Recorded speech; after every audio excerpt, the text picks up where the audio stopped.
There's something wrong with this story. Apparently, these men, some of the men who were killed by Israel allegedly in this targeting of a food convoy, are ex-British military. Okay, Britain's military only ever act in collusion with Israel and will not act against Israel's interests or decisions by Israeli politicians. So if these men were in Gaza, they would have had to have had official Israeli authorization, right? Um, but what I don't understand is this. Let me show you a picture. All right, can you see it? Apparently, The Guardian calls this an incident.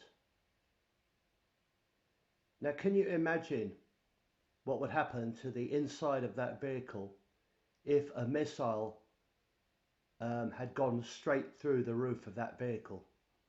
Can you imagine? And yet, if you look, you can see that the windscreen is still intact and there doesn't seem to be any blood anywhere. If a missile had truly hit the inside of that building, then the entire insides of that vehicle would be destroyed.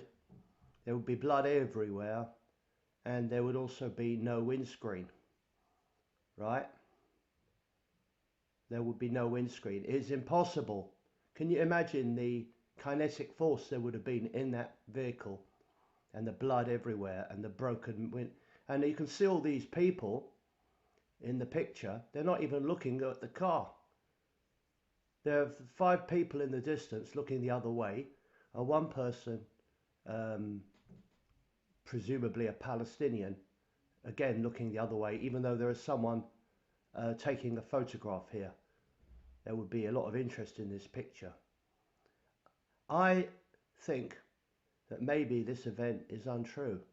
Now, don't ask me why, because in principle it makes no sense for Israel to fake something like this. It just makes them look bad. I mean, you don't have to look too deeply to see how bad Israel is, but this is the type of incident, a direct attack on a convoy, a food convoy, and British nationals involved. I mean, in principle, this should make Israel look incredibly bad. And yet there must be some sort of backstory to this.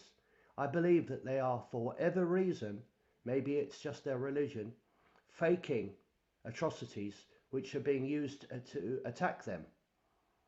I'm sorry, but I don't see any way this amount of damage to the roof could possibly be leave an intact windscreen. And I don't see any way that this type of damage would not leave a vehicle full of blood. And also, I don't know why these people in this picture are not even looking at the vehicle, right? Especially since the person taking the picture presumably is standing on the bonnet of the vehicle, right? Something is very wrong with this story. And it reminds me to a certain extent of that guy who set himself on fire outside the Israeli embassy while smiling. They give us, they write, they have to control, at least to a certain extent, both sides of the script. So what do you think? I mean, do you personally think it would be possible for a missile to go through a vehicle like this and not, I mean, even if the windows were open, I mean, who knows what the weather's like at the moment, but even if the windows were open, one would expect the entire the vehicle would have, the shockwave would have blown out the windows. At least I think so. It's not a sniper's bullet. This is some sort of missile, apparently, although possibly this hole could have been made by something else in order to make it look like a missile strike, because I don't see that this is a missile strike myself. I mean, if it was, the entire vehicle would be a wreck.